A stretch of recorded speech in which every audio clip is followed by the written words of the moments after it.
আর দেখো আমরা বেরিয়েছি ঘুরতে, আর এদিকে পিছনে দেখো জল আর জল, দেখতে পাচ্ছ?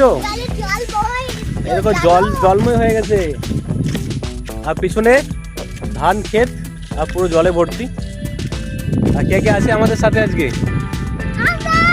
আমাদের সাথে আছে সোনা মোনা আছে, পাউলি আছে, আর পুচকি, আর এটা ঐশী, আর এটা হচ্ছে রিক বাবু, রিক বুড়া। আর দেখো কালকে রাতে কিন্তু অনেক বৃষ্টি হয়েছে, আর বৃষ্টি হয়েছে তো দেখলেই বুঝতে পারবেন পুরো মাঠ কিন্তু জলে ভর্তি। ওইদিকে না, ওদিকে না, আস্তে আস্তে। আর দেখো পুরো কিন্তু ছোট্ট একটা নদীর মতন আছে, এটা কিন্তু খুব জল, পুরো জলে ভর্তি। আর জলের বেগটা একবার দেখো, দেখাচ্ছি, এই দেখো, এই আস্তে, জলটা একবার দেখো। আর দেখো জলটা দেখো,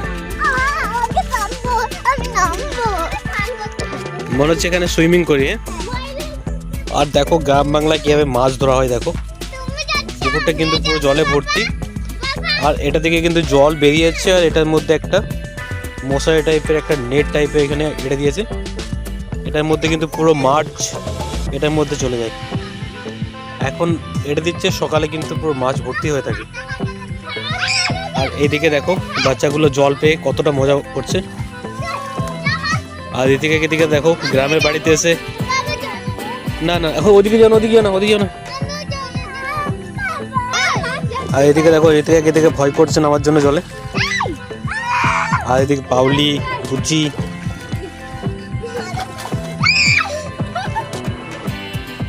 এখন সন্ধ্যা হয়ে গেছে, সবাই কিন্তু দেখো জলে খুব মজা করছে।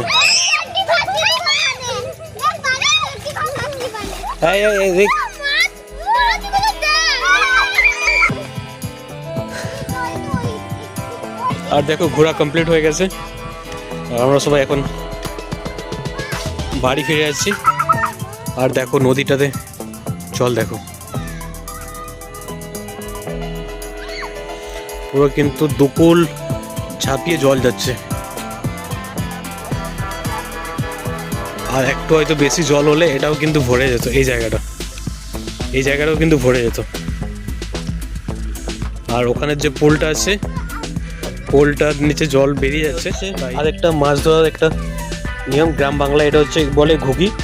এটা বর্ষাকালে এরকম জল হলে, এরকম জল, যে জলটা এদিক দিয়ে আসছে, এই জলটা আসার পর এখানে এটাকে জলটা আগে একটা ব্যারিকেড করে এটাকে দিয়ে দেওয়া হয়, আর এটার থেকে যে মাছগুলো এদিক দিয়ে আসবে সেটা কিন্তু ওটার মধ্যে কিন্তু পড়ে যায়, আর এই জলটা কিন্তু অটোমেটিক্যালি এখানে যে বেরিয়ে যায়।